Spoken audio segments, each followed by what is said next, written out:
আওয়ামী লীগ এখন কার ছায়াতলে? বিএনপি, যুবদল, ছাত্রদল, স্বেচ্ছাসেবক দল, এই যে বিএনপির আন্ডা বাচ্চা সংগঠনগুলো, এরা জামাত শিবির বিরোধী কঠিন প্রজেক্ট নিয়ে, বড় ধরনের প্রজেক্ট নিয়ে মাঠে নামছে। আমরা এই বিএনপির আন্ডা বাচ্চাদের ষড়যন্ত্রের এবং প্রোপাগান্ডার জবাব দিব। বিএনপির লজ্জা হয় না যে তারা প্রোপাগান্ডা চালিয়ে মিথ্যে কথা বলে তাদের ক্ষমা চাইতে হয়, মিথ্যা কথা বলে তাদের লোকজন আদালতে যে মুসলেকা দিয়ে আসে যে না আর কখনো এই প্রোপাগান্ডা চালাবো না, তারপরও লজ্জা হয় না। আওয়ামী লীগ এখন জামাত এনসিপির ছায়াতলে, এটা হচ্ছে যুবদলের বক্তব্য। তো দর্শক, যুবদল, স্বেচ্ছাসেবক দল, ছাত্রদল এরা নতুন কর্মসূচি দিচ্ছে। ওই একবার এক ঘোড়ার ডিমের তারুণ্যের সমাবেশ করেছিল না, হয়েছে কিছু হাসিনার? কিচ্ছু করতে পেরেছে? তো এই তারুণ্য, তখন তো এই তরুণদের নেতা ছিল সুলতান সালাউদ্দিন টুকু। তার তারুণ্য কি?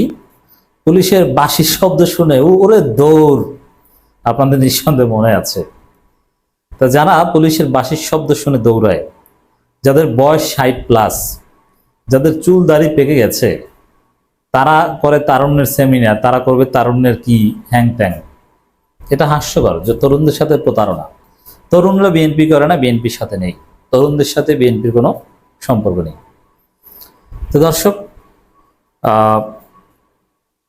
এই তথাকথিত তরুণ স্বাধীন বাংলাদেশের সর্বপ্রথম অর্থ পাচারকারী এসআরএম গ্রুপের কাছ থেকে, যিনি এবং যার দল 200 কোটি টাকা খেয়েছেন ইসলামী ব্যাংকে আগুন লাগানোর জন্য, এসআরএমের দুর্নীতির নথি পুড়িয়ে দেওয়ার জন্য ধরাও পড়েছে, অভিযোগও করেছে, এবং এর বিচার একদিন না একদিন হবে। দেখবেন এরা কোন লজ্জায় সংবাদ সম্মেলন করে, এবং আরো কত অভিযোগ এদের বিরুদ্ধে, ঠিকমতো কথাও বলতে পারে না।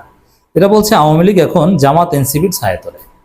দর্শক, জনগণ তাদের এই বক্তব্য শুনে হাসছে। জনগণ কমেন্টে জবাব দিয়েছে আওয়ামী লীগ কার ছায়াতলে। তো দর্শক, আমরা বক্তব্যটা যদি একটু দেখি, আওয়ামী লীগ এখন জামাত এনসিপির ছায়াতলে প্রশ্রয় নিয়েছে বলে মন্তব্য করেছেন যুবদলের কেন্দ্রীয় সভাপতি আব্দুল মোনায়েম মুন্না। ব্যর্থ সভাপতি, কিচ্ছু করতে পারেনি। যুবদল গত 15 বছর একটা ধৈর্যের সংগঠন ছিল, হাসিনার বিরুদ্ধে কিছু করতে পারেনি, ছাত্রদলও করতে পারেনি। সংবাদ সম্মেলনে তিনি মন্তব্য করেন। যুবদলের কেন্দ্রীয় সভাপতি বলেন, আমরা প্রতিনিয়ত সজাগ দৃষ্টি রাখছি। আমাদের দল থেকে কোনো অপরাধ সংঘটিত হলে সেখানে আমরা টেলিফোন করছি এবং তদন্ত টিম পাঠাচ্ছি। আমরা ইতিমধ্যেই ব্যাপকভাবে পানিশমেন্টের আওতায় অনেককে নিয়ে এসেছি যারা অসাংগঠনিক কার্যক্রমে জড়িত। প্রথমে বলবো যে এই বিএনপির যে পানিশমেন্ট, এটা লোক দেখানো। এই পানিশমেন্ট লোক দেখানো বলেই মোটেও চাঁদাবাজি বা অপরাধ এবং বিএনপি 2 গ্রুপে হত্যাকাণ্ড থামছে না, বরং এটা বাড়ছে। এর মানে এই পানিশমেন্ট এটা ভোতা অস্ত্র। দ্বিতীয়ত, বিএনপি বা এর অঙ্গ সংগঠনগুলো সংগঠন হিসেবে দলীয়ভাবে তাদের কেন্দ্রীয় সভাপতির নেতৃত্বেই অপরাধ করে, তারা চাঁদাবাজি করে, এবং এর ভাগ এই পাবলিক টয়লেট থেকে বিভিন্ন জায়গা থেকে যে চাঁদা পায় টেম্পো স্ট্যান্ড থেকে, এগুলো ভাগ যুবদল, ছাত্রদলের কেন্দ্রীয় সভাপতি সেক্রেটারি পেটে যায়। অতএব এইসব কথা তারা বললে হবে না। এটা কিভাবে কি হয়, কার প্রশ্রয় কি, কোন ভাইয়ের পলিটিক্স, কোন গ্রুপ কোনটা খাবে, এগুলো কিভাবে নির্ধারিত হয়, এগুলো জনগণ জানে, আমরা জানি। তিনি বলেন, তারেক রহমান সুদৃষ্টি থাকার কারণে 5 আগস্টের পর থেকে আমরা মসজিদে মন্দিরে পাহারা দিয়েছি। বিএনপি যদি কোনো মন্দিরে পাহারা দিতে চায়, মানুষ ভয় পায় যে এই পাহারা দেওয়া শেষে কিনে টাকা চায়, পাহারা দিচ্ছে এখন টাকা দাও। বিএনপি দেখলেই মানুষ ভয় পায়। এমনকি আমাদের দলের নেতাকর্মীরা পুলিশ স্টেশনও পাহারা দিয়েছে। দলের মধ্যে থেকে কিছু কিছু ঘটনা ঘটেছে যা আমরা অস্বীকার করছি না, তবে আমরা বহিষ্কার সহ শাস্তির আওতায় তাদেরকে আনছি। এগুলো চাপাবাজি। এই শাস্তি সম্পর্কে আমরা বলেছি। তারা বলছে কি যে আওয়ামী লীগ এখন জামাত এনসিপির ছায়াতলে। এটা কোনো ধরনের তথ্য প্রমাণ ছাড়া ঢালা অভিযোগ, মিথ্যা অভিযোগ, ভিত্তিহীন অভিযোগ। এই অভিযোগের কোনো ভিত্তি নেই। তাহলে সত্য কি? সত্য হচ্ছে আওয়ামী লীগ এখন বিএনপির ছায়াতলে। দর্শক, এক দর্শক চমৎকার একটা মন্তব্য করেছে, জামাত 15%, এনসিপি 10%, বাকি 75% বিএনপির ছায়াতলে। জামাতের ছায়াতলে না, জামাতের আদর্শে অনুপ্রাণিত হয়ে কিছু কিছু আওয়ামী লীগ জামাত ইসলামীতে আসতে পারে। সেখানেও জামাত ইসলামীর করার সিদ্ধান্ত আছে, জামাত যে কাউকে সহযোগী সদস্য বানাবে না বা যে কাউকে তাদের দলে নিবে না। আওয়ামী লীগের লোকজন তাদের দলে যোগ দিতে পারবে না, এই বিষয়ে তাদের নীতি আছে। হ্যাঁ, অনেক আগে যদি কেউ আওয়ামী লীগের জামাত ইসলামীর হয়ে থাকে, কেউ যদি আওয়ামী লীগের অনুপ্রবেশকারী হয়ে থাকে, যে এতদিন আওয়ামী লীগ করেছেন কৌশল অংশ হিসেবে, এবং সেই কৌশল করতে যেয়ে তিনি কোনো ফৌজদারি অপরাধে জড়াননি, এরকম কেউ জামাতে ফিরে আসছে। কিন্তু আওয়ামী লীগ থেকে, ছাত্রলীগ থেকে, যুবলীগ থেকে সরাসরি জামাত শিবির আসার রাস্তা কিন্তু বন্ধ করে দিয়েছে, এরকম কোনো সুযোগ নেই। অতএব এই চিত্রটা নাই, 15% না, এটা মোটেও নাই।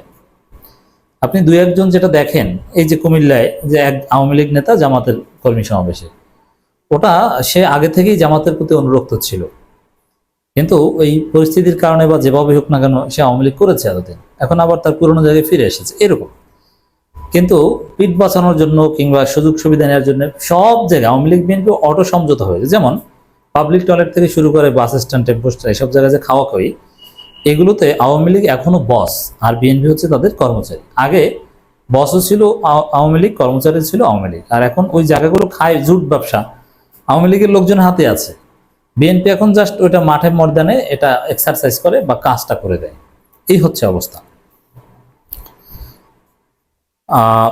তো এখানে জনগণের মন্তব্য আমরা দেখি, সেজন্য এনসিপি আর জামাতের পরিবর্তে বিএনপি আওয়ামী লীগ নিষিদ্ধ করতে চায় না। এর মানে বিএনপি আওয়ামী লীগ নিষিদ্ধের বিরোধিতা করছে, কই এনসিপি জামাত তো আওয়ামী লীগ নিষিদ্ধের বিরোধিতা করছে না, বরং এনসিপি তো আওয়ামী লীগ নিষিদ্ধের দাবি নিয়ে মাঠে আছে, আলটিমেটাম দিয়ে দিয়েছে সরকারকে। তাহলে বিএনপি কার ছায়াতলে? আমি মনে করি বিএনপি আওয়ামী লীগের ছায়াতলে। চমৎকার জবাব। আওয়ামী লীগ যদি এনসিপি জামাতের ছায়াতলে হয়ে থাকে, তাহলে বিএনপি নিজেরাই হচ্ছে আওয়ামী লীগের ছায়াতলে, এটা জনগণের জবাব। আর বিএনপি জাইঙ্গার তলে বসবাস করে ভারত মোদী, মানে ভারত মোদীর জাইঙ্গার তলে। কাঠের চশমা খুলে দেখেন আওয়ামী লীগ নাম পরিবর্তন করে এখন বিএনপি হয়েছে, এবং শত শত প্রমাণ আছে, নিয়মিত পত্রিকায় আসে। আওয়ামী লীগের বিভিন্ন পদধারীরা স্বেচ্ছাসেবক লীগ থেকে সরাসরি জিয়া সাইবার ফোর্সের বট ফোর্স বলি, জিয়া বট ফোর্সের নেতা অমুক তমুক, প্রতিনিয়ত কলেজ ছাত্রলীগের নেতা হঠাৎ ছাত্রদলের নেতা, এরকম শত শত নিউজ আসে। অতএব আওয়ামী লীগ আসলে বিএনপির ছায়াতলে, আর বিএনপি হচ্ছে ভারতের ছায়াতলে। এই যুবদল এই কথাগুলো বলছে, এই যুবদলের সভাপতি এবং সেক্রেটারি আপনি লিখে রাখেন, এদের একদিন না একদিন গ্রেপ্তার হতে হবে। এসালম গ্রুপের কাছ থেকে 200 কোটি টাকা খাওয়ার অভিযোগ দায়ের করা হয়েছে অলরেডি, কিন্তু এই যে বিএনপি করে, বিএনপির এত বড় নেতার বিরুদ্ধে তদন্ত করবে এই সাহস এখন পর্যন্ত ডক্টর ইউনূস সরকার হয়নি। ছোটখাটো কিছু নেতাকে ধরে অথবা জয় বাংলা করে দেয়, গ্রেপ্তার করে, অথবা পদত্যাগ করতে হয় ওই মাসুদ টাসুদ এদেরকে, কিন্তু বড় বড় হাই প্রোফাইল কাউকে ধরার মতো সক্ষমতা এখনো ডক্টর ইউনূস সরকার হয়নি। কিন্তু টুডে অর টুমোরো একটা দিন আসবে, এসালম গ্রুপের কাছ থেকে ইসলামী ব্যাংকে হামলা করার জন্য এসালম গ্রুপের দুর্নীতির নথি পুরানোর কন্ট্যাক্ট করে যে 200 কোটি টাকা খেয়েছে, তার 180 কোটি টাকা বিদেশে পাচার করে দিয়েছে, 20 কোটি টাকা দেশে ভাগ বটরা করা খেয়েছে, এবং যুবদল সভাপতি সেক্রেটারি নিজেদের তত্ত্বাবধানে ইসলামী ব্যাংকে গুলি করিয়েছে। শেষ পর্যন্ত পারে নাই, তারা ধরা পড়েছে। ওই ঘটনায় যুবদল সভাপতি সেক্রেটারিকে একদিন না একদিন জেল খাটতে হবে, লিখে রাখেন।